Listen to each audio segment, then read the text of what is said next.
Good morning class. आज हम हिंदी का 11वां पाठ शुरू करेंगे। परिश्रम ही पूजा है। परिश्रम ही पूजा है, ये उक्ति बिल्कुल सत्य है। मेहनत ही पूजा है, ये वाक्य जो है वो बिल्कुल सच है। प्रस्तुत पाठ में परिश्रमी चींटी और आलसी टिड्डे का वर्णन है। इस पाठ में मेहनती चींटी और आलसी टिड्डे का वर्णन है। प्रस्तुत पाठ को ध्यानपूर्वक पढ़िए और देखिए एक परिश्रमी चींटी अपने आलसी पड़ोसी को किस प्रकार काम आती है। अब हम इस पाठ में पढ़ेंगे कि एक मेहनती चींटी अपने आलसी पड़ोसी के किस प्रकार काम आती है। रचित के पापा उसके बड़े भाई को बता रहे थे कि केवल परिश्रमी ही सफलता प्राप्त करते हैं।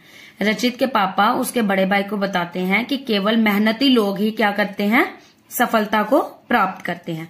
आलसी या कामचोर लोग जीवन में कुछ नहीं कर पाते। आलसी और जो लोग काम से बचते हैं वो जीवन में कुछ भी नहीं कर पाते हैं। जो लोग आगे बढ़कर मेहनत करते हैं उनके सामने कठिनाइयां नहीं टिक पाती। जो लोग मेहनत करते हैं उनके सामने कठिनाइयां कभी भी नहीं टिक पाती।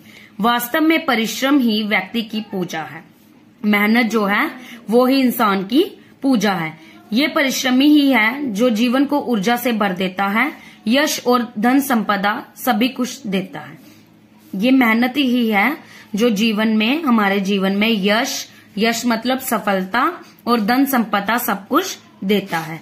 रचित के पापा ने रचित के बड़े भाई को एक कहानी सुनाई। रचित ने भी ये कहानी सुनी। कहानी इस प्रकार थी। चलो हम पढ़ते हैं कि रचित के पापा ने रचित के बड़े भाई को क्या कहानी सुनाई। एक थी चींटी, वह हर समय काम में लगी रहती थी।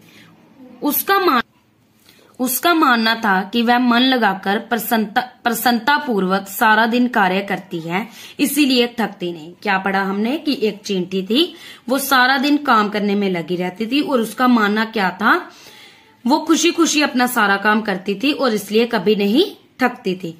प्रसन्न मन से कार्य करने पर उसे थकान नहीं होती, बल्कि उसका उत्साह बढ़ता रहता था।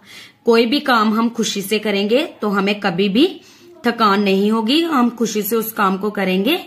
उसका मानना था कि परिश्रम ही वास्तविक पूजा है। चींटी का क्या मानना था कि मेहनत ही हमारी क्या है, पूजा है। परिश्रम से न केवल स्वयं को लाभ होता है वरन परिश्रम से संपूर्ण समाज लाभान्वित होता है। वो क्या मानती थी चींटी कि मेहनत से सिर्फ हमें ही नहीं बल्कि सारे समाज को लाभ होता है। चींटी का एक पड़ोसी था टिड्डा, आलस से भरा टिड्डा, केवल लेटा या बैठा रहता।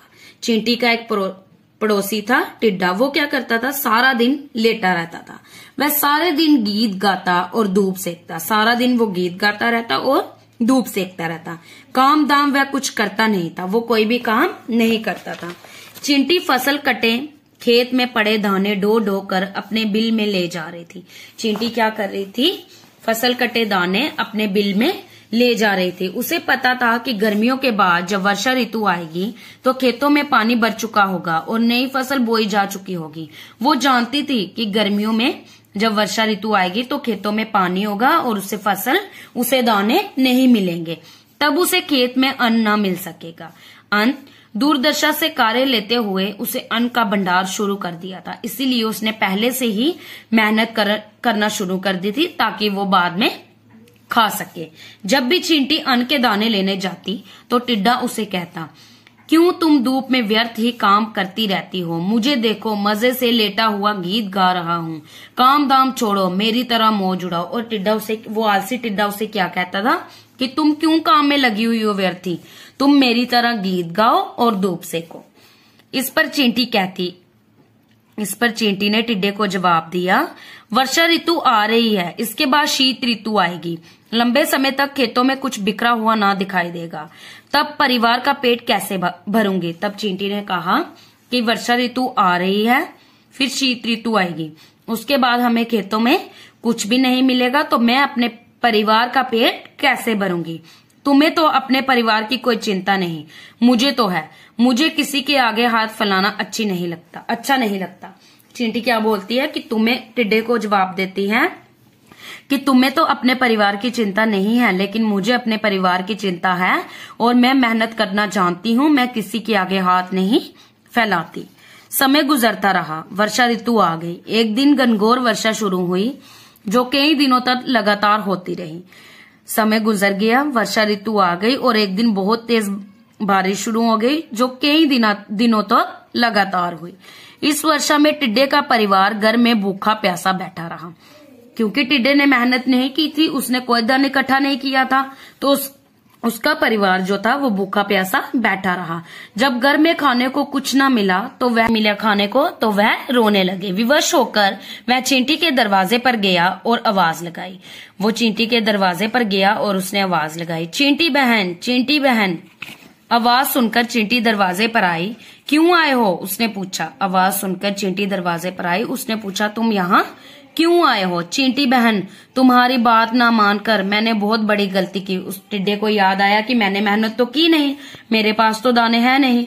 तो उसने क्या बोला, तुम्हारी बात ना मानकर मैंने बहुत बड़ी गलती की। मेरे घर में खाने को कुछ नहीं है, मेरे घर में खाने को कुछ भी नहीं है, सारा परिवार भूखा है। इस वर्षा में कुछ भी अन्य प्रबंध नहीं हो सका। विवश होकर मैं थोड़ा अनाज लेने तुम्हारे पास आया हूँ। क्योंकि चींटी ने तो मेहनत की थी, उसने दाने इकट्ठे किए थे, लेकिन टिड्डे ने मेहनत नहीं की थी। तो वो उसे बोलने लगा कि मेरे पास कुछ भी प्रबंध नहीं है, तुम मुझे थोड़ा सा अनाज दे दो।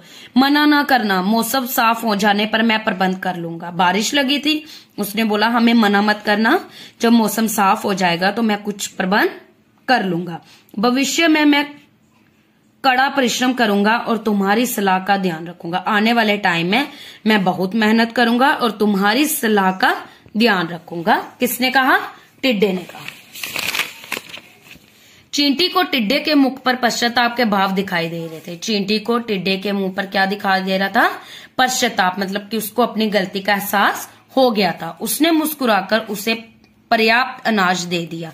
उसने हंसकर उसे बहुत सारा अनाज, जितनी उसको जरूरत थी इतना अनाज उसको दे दिया। देखा, पिताजी ने कहानी सुनाकर कहा, परिश्रमी केवल अपने लिए ही परिश्रम नहीं करता। अब चींटी ने मेहनत की थी तो उसने सिर्फ अपने लिए तो नहीं ना की, उसने पड़ोसी को भी वो दाने दिए।